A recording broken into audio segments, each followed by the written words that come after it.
There's a coffee shop here in town that I used to go to, and I would go there every single weekend, every Saturday and Sunday, and I would drink coffee and I would read books just for about an hour or so every week. And on those days when I would go, there would usually be a variety of different kinds of people that might see me reading a book and they might ask me a little bit of something about the book and all that. And it doesn't happen very often, but when you live in a smaller town, it's bound to happen. People are bound to see you every now and again, and they're gonna be able to reach out to you. They feel comfortable around you enough once you are around for long enough, right? And one day I went to this coffee shop and I was reading a book on consciousness, and I was very interested at the time of expanding my consciousness, and I had not yet discovered a lot of different things about spirituality, because at the time I was 23, 24. I was probably 23 actually, because it was only about a year or two after I had my spiritual awakening. And so I was still in the search for truth stage, right? I was still seeking where truth exactly was, and I knew there was something more, but I didn't know exactly how to get there. I didn't know what I was doing exactly. I was just trying to get to the right place. And this guy, very charismatic, he was doing tarot card readings of people at this coffee shop. He would just walk up to he was a very charismatic guy. He made you feel like you were just his best friend, and he just had this aura about him that made you feel like you could tell him anything, like you were very close to him even though you weren't.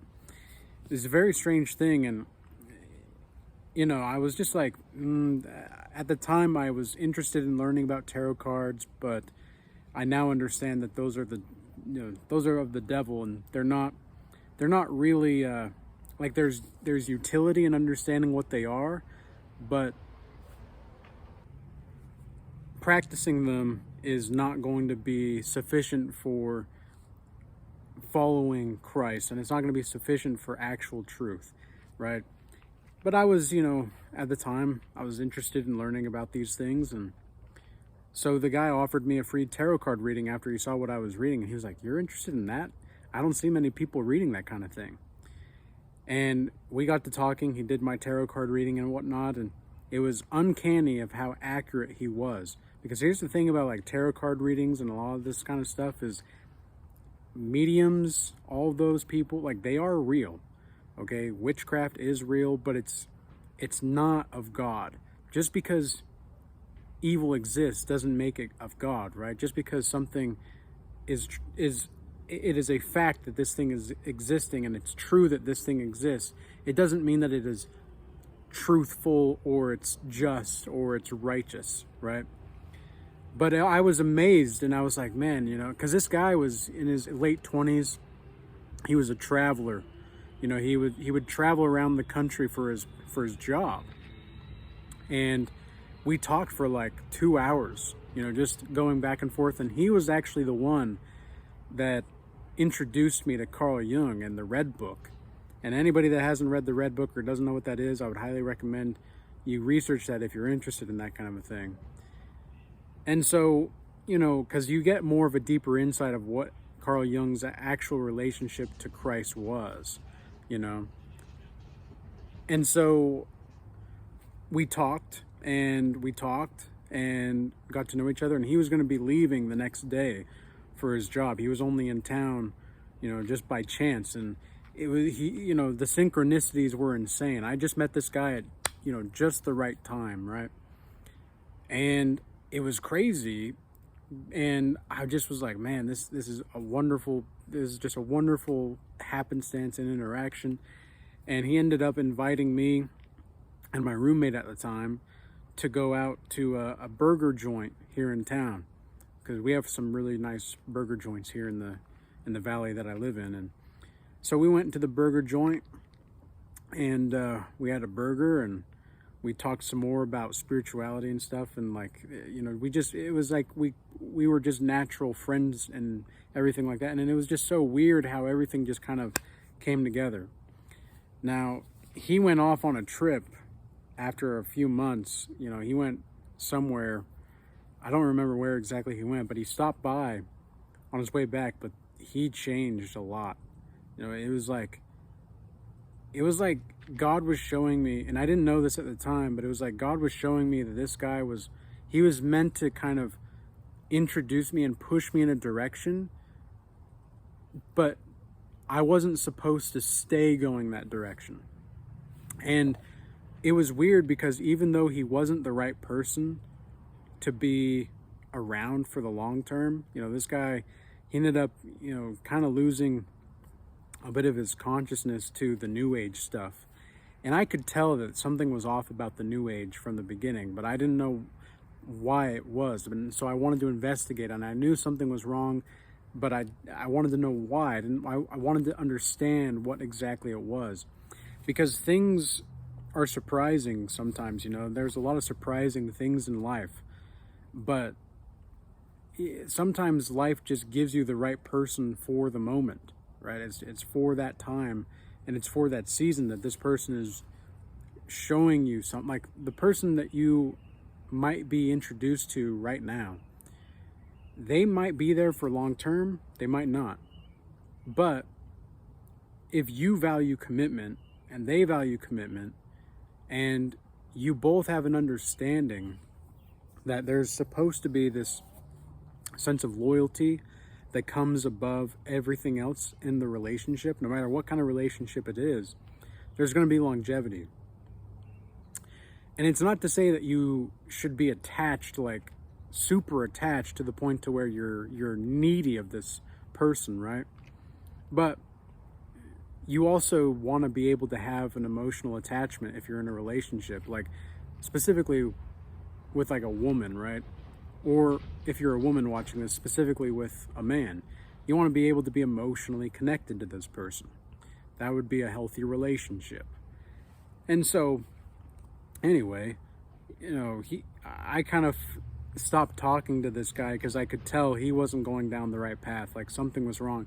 And yet there was still something with Carl Jung that I wanted to look at. And so I continued to do that. And to this day, I would say that I'm not necessarily an advocate of Carl Jung, but I'm not going to dismiss him, okay? Because I value what he brought, even though it wasn't completely correct, I don't think anyway.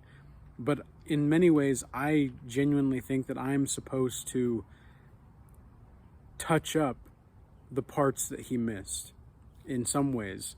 I feel as though God is really pulling me towards this. And so God introduced me to this guy at the burger joint that I went, and talked to at the coffee shop and all that too. He introduced me because I was supposed to learn something from this person. And I did learn many things from this person. But, even with women throughout my life, even the woman that I'm talking to right now, I've been talking to her for a while, at least, relatively speaking. And this is a different kind of woman than I've ever really talked to before. I don't usually talk to this kind of a woman. But it's like ever since I've met this woman, there have been certain doors of perception, you might say, that have opened up, and different domains of apprehension that have opened up that I would have never gotten before this. And so she's been able to really expand certain parts of me, and I've been able to expand certain parts of her. But it's all like, it's very emotional and spiritual. Well, it's primarily spiritual, but it's also emotional, and not in the sense of like, oh, I'm getting emotional. It's just like there's an emotional connection, but first there's a spiritual connection. And that spiritual connection is the foundation. Everything else is just a bonus. And it's very pleasant to be able to communicate with somebody that doesn't really try, but also puts in effort. You know what I mean? It's like there are people that are sometimes going to come up and pop up in our lives where you feel connected to these people, but you also know that they maybe not need you, as much as you would like. And you might have to determine, well, is that lack of confidence on your part, or is that a sense of misunderstanding and misguidance on theirs?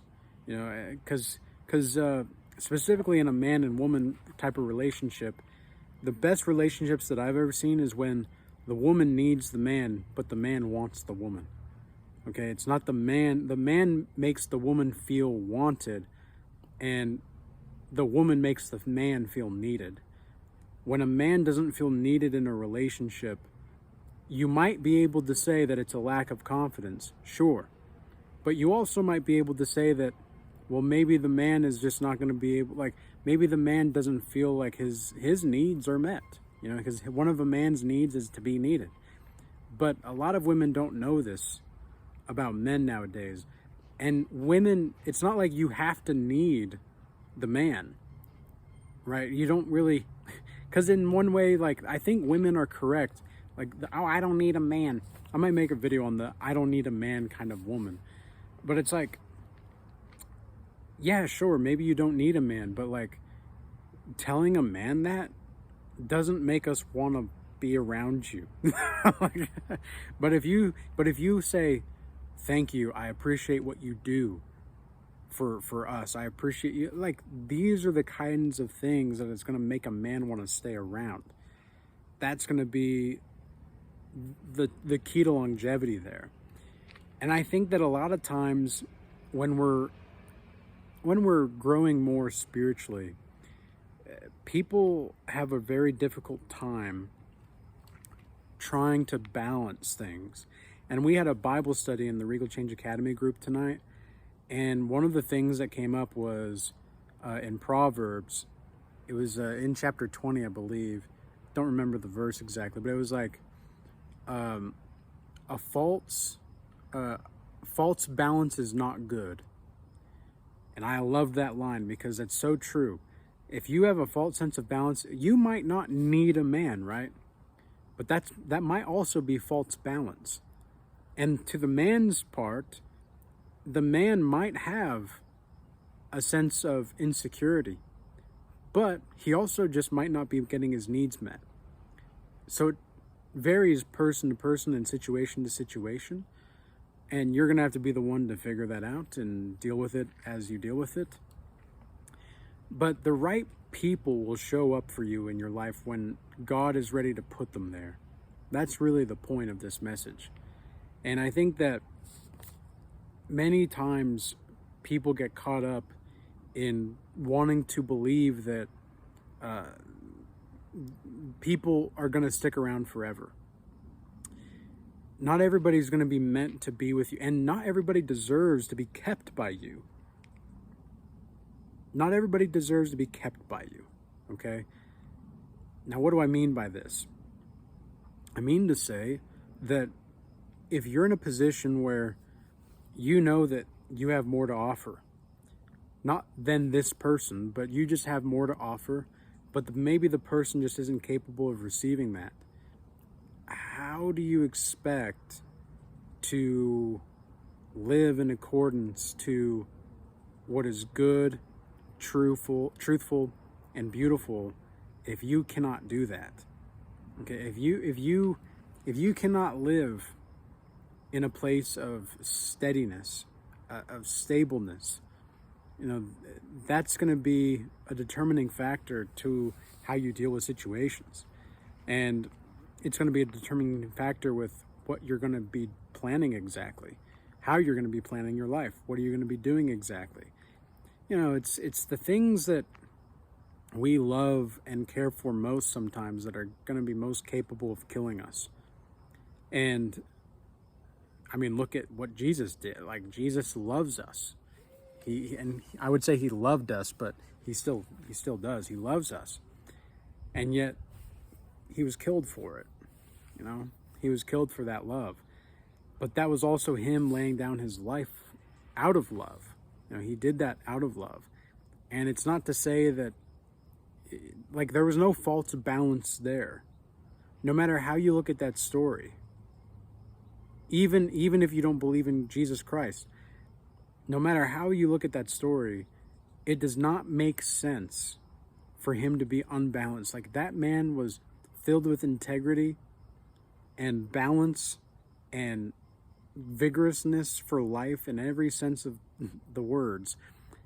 And he didn't stop. He was always honest, and he didn't care really what everybody else thought.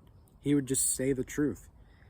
And he entered, like, we lost the relationship with God. We lost the relationship, and he came back to rekindle that relationship, to remind us of that relationship. That's why he was born, right? He was born so that we could rekindle that relationship with him. He was born so that we could have a personalized relationship to God. When it's more personal, well, then that's where things get more meaningful. And God being personable is actually the key. Like, he entered our world so that we could understand deeper how to live in accordance to what is godly. And I think that, like the tarot cards, the mediums, all these people, like the witches. I once had, golly, I've had some crazy stories with the things that I saw in my early stages of spirituality. It was crazy, like, up until I found Christ. Well, he found me. I was the one that was lost. And when I got to Christ over 3 years ago, and for those like 2.5, 3 years that I was really stumbling my way to Christ, oh my gosh, I met so many crazy, weird kind of people, man. Like, so many weird kinds of people. It was, looking back, it was actually insane. Like, I remember there was this one lady. I met her at a full moon yoga event. There was like everybody in the city was doing this yoga event at this yoga place, and it was in somebody's backyard actually, and there was like these sound baths. Have anybody heard of a sound bath before? It's actually kind of peaceful, but they do weird things. Like, they just do weird things to make it a ritual that is just ungodly, and you don't want to get into any part of that. But the sound baths themselves, like, there's something to the frequency for sure, but everything else that's involved with the weird stuff that they do, like, I'm not even going to talk about some of the weird stuff that they do. It's really strange. And I remember meeting this woman there, and she was in her 30s or 40s, and she was a Reiki healer. Anybody ever heard this term, Reiki healers?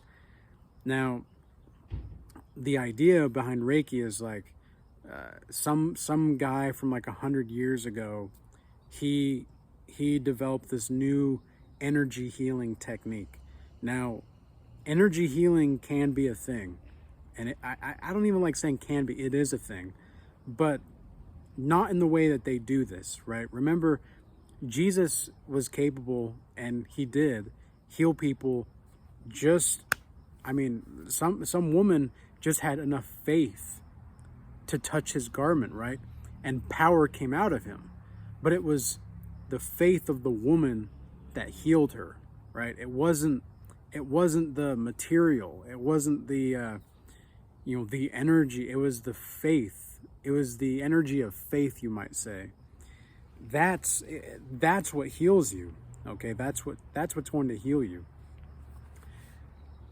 And so anyway, like, we were at this doing the sound bath with yoga kind of thing at the full moon, and afterward we were all sitting around a campfire, and I had brought my guitar because I was told that people are gonna stick around for the campfire afterward, and they're gonna play music and hang out, and it sounded pretty kind of cool, right? It sounds kind of cool if you're not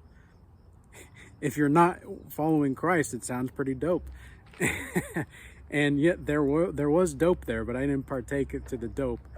And it was crazy because we were all playing playing our music and playing songs and all that. And on the surface, it seemed like, wow, this is so beautiful. Life is so beautiful. This is so great. And yet, like, I remember looking at the full moon and, we had the campfire, and I suddenly had this feeling of like, wow, I feel so disconnected from myself right now. I shouldn't feel this disconnected. I shouldn't feel this disconnected. And, I kind of, man, even just thinking about it, I remember how I was staring into the fire and I was like, man, this isn't it. Like, I thought I found it. I guess I didn't find it, And I was like, well, something just doesn't feel right though. What is it? And, this lady that was there, she tried to talk to me about it. And, she wanted to like do some Reiki healing on me right then and there. And I was like, I don't know. Like, I don't think that that's what I need right now. I don't think that that's what's happening. I don't think that this is what, like, whatever the higher power, I didn't really know if I believed in God at the time, because I was only like, like 23, 24, right? Because I started to follow Christ when I was 25, and I'll be 29 next month. Whew, I'll be 29 next month. It's crazy. It doesn't feel like I'm 29. Like, maybe maturation-wise, I feel as though I'm in my hundreds spiritually, but physically, man, I feel like I'm 17, 18 years old. I don't know. I just eat healthy and do well, but it's really not too complicated. But anyway, back to the story. So I was sitting there and I just didn't feel right. I didn't want to, and I drove home after immediately, and I was like, man, I still feel just so disconnected. Like, there's beauty all around me, because I remember looking at the full moon over the mountainside, and I was just, man, what is it? Like, what am I missing? I don't know. And it wasn't until in retrospect that I realized, oh, I'm missing me. Like, I'm missing who I am. Because you cannot find who you are until you have God. You just can't. Like, there's no way. Because God's the one that created you. You're amazing. You were created by God. And you just have yet to realize it, unless you have realized it. Like, for my case, I had yet to realize it. And so, like, I knew that there was something more, but I didn't know what, and I didn't know how. And it was just so perplexing at the time. But, it made me into a better person overall, and it made me realize what was and what wasn't true. And that feeling of disconnecting from myself, that was really just disconnecting from God too. I wasn't connected, and they tried to tell me that I still needed to heal from my family stuff, and granted, it was true at the time, but I knew that I had forgiven my family for a lot of things at the time, and I'd forgiven a lot of different things for my friendships and all that. I'd forgiven a lot, and I'd forgiven myself for a lot. But for some reason, when I was around these people, I just felt so disconnected. And they also were disconnected from themselves. People that are empathetic, they have this understanding, of people, that you can feel people's emotions. I personally had to coin up a term to describe what I needed to do, and I called it emotional differentiation, because I was just floating in this ocean of emotion, and I didn't know how to differentiate my emotions from somebody else's. I was so out of myself. I didn't know who I was so much that if somebody said, oh yeah, I'm this or I'm that, I would be like, oh yeah, I am too. It's like, no. Like, emotionally differentiate. Learn how to differentiate yourself from other people, because I realize that some people, they have like blocks around them. They've built themselves in blocks. And so they always have this wall around them, and it's always painted with beautiful, bright colors and all that, but nobody can get in, right? And now, for me, I don't really have an ocean of emotion. I don't really have a wall. It's more just like, I'm openly being who I am, but I'm on guard. Like, think about a lion, right? A lion, his armor is him, and his weapon is him. Like, he is the weapon, he is the armor, right? That's exactly how I feel now. I am the weapon, I am the armor, I am the danger. That's the way that I see it. And to me, this is just so much more of a beautiful life to live, because